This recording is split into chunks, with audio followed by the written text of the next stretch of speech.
আসসালামু আলাইকুম। আশা করি আল্লাহর রহমতে সবাই সহি সালামতে ভালো আছেন। আমি আজকে বানাবো আলু টমেটো দিয়ে পোয়া মাছ রান্না। সাগরের পোয়া মাছ কিন্তু অনেক মজার হয় সাধারণত পুকুরের মাছের চেয়ে। দেখুন কেমন সুন্দর একটা কালার এসেছে মাশাআল্লাহ। গরম গরম ভাতের সাথে আপনারা খুব মজা করে পরিবেশন করতে পারেন। তাহলে চলুন রেসিপিটা শুরু করি। এখানে একটা প্যানে আমি অলরেডি কিছুটা তেল গরম করে নিয়ে নিয়েছি। গরম করে নেওয়ার পর এখানে 8টা পোয়া মাছ দিয়ে দিয়েছি। সরি, পোয়া মাছগুলো দেওয়ার সময় কিন্তু আমার ভিডিওটা রেকর্ড হয় নাই, এই জন্য আমি দুঃখিত। মাছের মাথাটা আমি ফালিয়ে দিয়েছি, তারপরে ধুয়ে সাফ করে হলুদ মরিচ লবণ লাগিয়ে মাছগুলো এক সাইড যখন হয়ে গেছে, এবার আমি মাছগুলো উল্টে দিয়ে অপর সাইডটা একটু ফ্রাই করে নিয়ে নিব। মাছটা ফ্রাই করে নিয়ে রান্না করলে অনেকটা মজার হয়। আর পোয়া মাছ কিন্তু অনেক স্বাদের মাছ, আপনারা জানেন পুকুরের সাধারণত যে জিওল মাছ আছে, সাগরের মাছগুলোর পুষ্টিগুণও বেশি থাকে।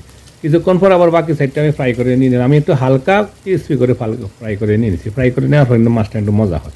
এবার আমি মাছগুলো উঠে নিয়ে নিব। উঠে নিয়ে সেম প্যানে আমি দিয়ে দেবো 2টা আলু। এখানে 2টা আলু আমি লম্বা লম্বি করে কেটে নিয়ে হলুদ এবং লবণ লাগিয়ে একটু কালার করে নিয়ে নিচ্ছি। এবার আলু দিয়ে আলুগুলো একটু ফ্রাই করে নিয়ে নিব। আর আপনারা যে কোনো রান্নাতে যদি আলু বা যে কোনো তরকারি দেন, যদি একটু ফ্রাই করে নেন তাহলে একটু ভালো লাগে। আলু বেগুন ফ্রাই করে নিয়ে রান্না করলে অনেকটা মজা হয়। এবার আলুগুলো হালকা একটু ফ্রাই করে নিয়ে আমি উঠে নিয়ে নিব। উঠে নিয়ে যে তেল আছে, এই তেল আমি কোনো তেল অ্যাড করবো না। সেম ফ্যানে আমি মিডিয়াম সাইজের 2টা পেঁয়াজ কুচে দিয়ে দিলাম।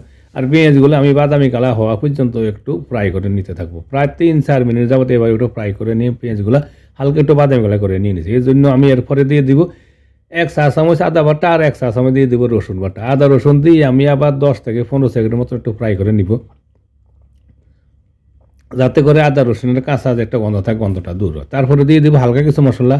1 চা চামচ দিলাম লাল শুকনো মরিচের গুঁড়া, 1 চা চামচ ধনিয়া গুঁড়া, আর জিরা গুঁড়া দিয়ে দিলাম আধা চা চামচ, আর হলুদ গুঁড়ো দিয়ে দিলাম 1 চা চামচ। এবার মশলাগুলো দিয়ে দিব। আর মশলাগুলো যেহেতু শুকনা যাতে জ্বলে না যায়, তার জন্য আমি একটু পানি দিয়ে দিব।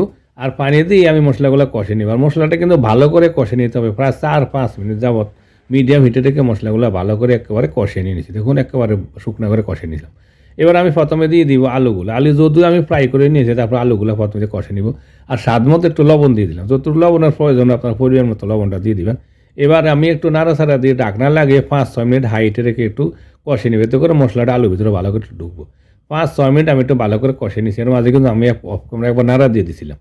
এবার আবার একটু হালকা একটু নাড়া দিয়ে এবার আমি জলের পানি দিয়ে দিব। পরিমাণ মতো জল দিবেন, যতটুকু আপনারা জল খান। যেহেতু আমি মাখা মাখা জল রাখবো, তাই আমি একটু বেশি জল দিই না, পরিমাণ মতো জল দিব।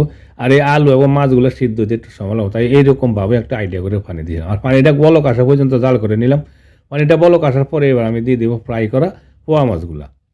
পোয়া মাছগুলো আমি একটু ক্রিস্পি করে ফ্রাই করে নিয়েছি, এতে করে মজাটা ভালো হয়। তারপরে আমি এবার আলুর সাথে দিয়ে মানে লাড়াচাড়া দিয়ে ঢাকনা লাগিয়ে আমি চুলাইটা মিডিয়াম হাইতে রেখে প্রথমে 10-12 মিনিট রান্না করে নিয়ে নিব। 10-12 মিনিট পর চলে আসলাম। এর মাঝে কিন্তু অফ ক্যামেরা আমি আরও একবার চেক করে নাড়া দিয়ে দিছি। এবার আবার একটু হালকা নাড়াচাড়া দিয়ে দিলাম। আর এবার আমি এতে অ্যাড করব টমেটো। আমি এখানে ছোটো 2টা টমেটো নিয়ে নিছি, চিকন করে একটু স্লাইস করে কেটে নিয়ে নিয়েছি। টমেটোগুলো দিলে অনেক মজা লাগে, টমেটো একটু টক বা তরকারির কালারটা একটু সুন্দর হয়। আমি এই জন্য টমেটোগুলো একটু লাস্টে দিলাম। আর এখানে 3টা ছোটো কাঁচামরিচ একটু চিকন করে কেটে নিয়েছে। কাঁচামরিচের ফ্লেভারটা দারুণ একটা মজা লাগে। তারপরে এবার আমি লাস্টে বা চুলারিটা মিডিয়াম করে দিব আর ঢাকনা লাগিয়ে এবারও 10-12 মিনিট রান্না করে নেব। এবার চুলারিটা কিন্তু মিডিয়ামে আছে। আর এর মাঝে অফ ক্যামেরা কিন্তু আমি আরও 2বার চেক করে নাড়া দিয়ে দিয়েছি।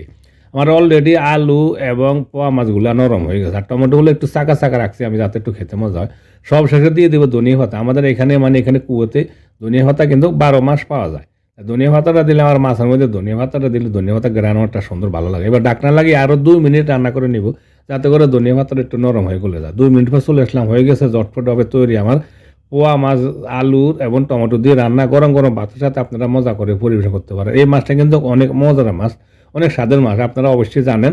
তারপরে রান্নার যদি একটু সুন্দর করে করতে পারেন, তাহলে গরম গরম ভাতের সাথে আপনারা মজা করে খেতে পারেন। সবাই ভালো থাকুন, সুস্থ থাকুন, সাথে থেকে পুরো রেসিপি দেখার জন্য ধন্যবাদ। আল্লাহ হাফিজ।